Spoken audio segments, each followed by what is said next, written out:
Ngayon, bumibili na ako ng ham at keso na walang takot na masira. Wala nang sayang. So, guys, tingnan nyo. Taya ko nangyari na ito sa inyo. Bumili ka ng keso o ham at naging sira sa ref. Ang kinaugaliang kumonsumo ng mga ito, alam ang bilis masira. Minsan kukunin mo sa ref para sa recipe at may hindi magandang sorpresa. At ito'y hindi maganda, tama? Kaya ipapakita ko ang simple na solusyon. Ituturo ko ang hakbang at hindi na ito mauulit. Dito, kakailanganin namin ng dalawang lalagyan, may takip at malinis.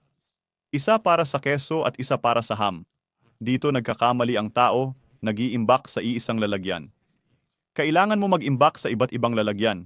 Bukod na mas organisado, walang panganib na magdulot ng sira sa isa't isa.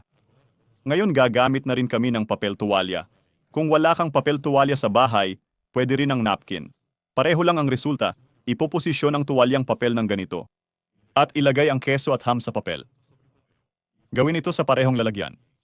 Maraming mga recipe ang pwedeng gawin sa ham at keso. Fillings sa pizza, merienda, sandwich, at marami pa. Mahal ko ang lahat ng ito. Pero kapag hinahanap ang ham at keso para ubusin, panis na. Kahit sa ref, nasisira ito agad. At hindi maiiwasan ang waste. Matapos ilagay ang hiwa sa bawat lalagyan, isunod ang papel na tuwalya. At magtatagal ito sa ganitong paraan. Nakikita mo ba ang kahalagahan ng ganitong paraan? Makakatipid ka, hindi masasayang ang ingredients, at tatagal ito.